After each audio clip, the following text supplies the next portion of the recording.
আসতাম স্যার। একসাথে তো দুই রোগী দেখি না, ওই দুইটাই মেন্টাল কেস। আচ্ছা আসতে বলো। আপনারা আসেন। বসেন আপনারা। ধন্যবাদ। ওয়েলকাম। কার কি পরিচয়? আমি হইলাম মুখলেস, ও হইল মতলব। কি? সরি। আমি হইলাম মুখলেস, ও হইল মতলব। একজন একজন বলেন। আমরাও সরি। আচ্ছা বুঝলাম, একজন মোকলেস আর একজন মতলব তো। ইয়েস। দেখতেছি আপনারা দুজনেই একই সাথে একই কথা বলেন, ডেঞ্জারাস।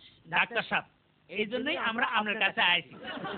এই সমবেত কার্যকলাপ কতদিনের? বলতে পারেন, এক্সকিউজ মি, প্রায় বাল্যকাল থেকে। অনেক পুরান রোগ। জি। যমজ মানুষ, যমজ মাথা, যমজ পশু দেখছি, কিন্তু এই যমজ কণ্ঠ প্রথম দেখলাম। কি চিকিৎসা দেব? ওইটাই আপনাকে বাইর করতে হইব। শুধু তাই না, অন্যকে চিন্তা করে সেটাও আমরা বলে দিতে পারি। কি বুঝলেন?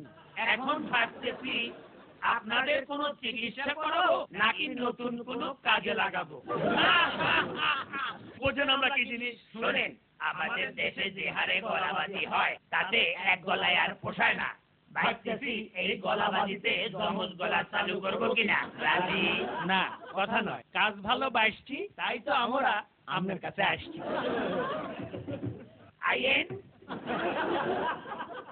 সরি, বিরক্ত করলাম। স্যার, দূরবে আপনার জ্যাঠাতো ভাইয়ের বউ বাদ যাইতেন না?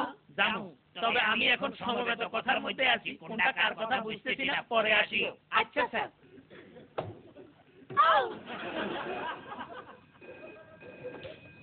Excuse me. Hello? Hello? Amlia? Hasan? যে দাম তাতে ফোনে ছটার আগে তো আইতাম হাইতাম না। আমিয়া, দুপুরে তো বউ ভাত কামু, রাতে একটু শুটকি রান্দিও। সরি, আমার ওয়াইফ ফোন করছিল। আমরা কিছু মনে করি না। যাওগা, আপনাদের চিকিৎসার জন্য এই দুইটা ওষুধ আপনাদেরকে দিলাম। আমি খুব খুশি হয়েছি, কারণ আপনারা জোড়া গলায় কথা বললেও গলাবাজি পছন্দ করেন না। Thank you. ওষুধটা কাজ করব তো? অবশ্যই করব, তবে কিছুদিন দুইজনই সেপারেট থাকিয়েন। Thank you.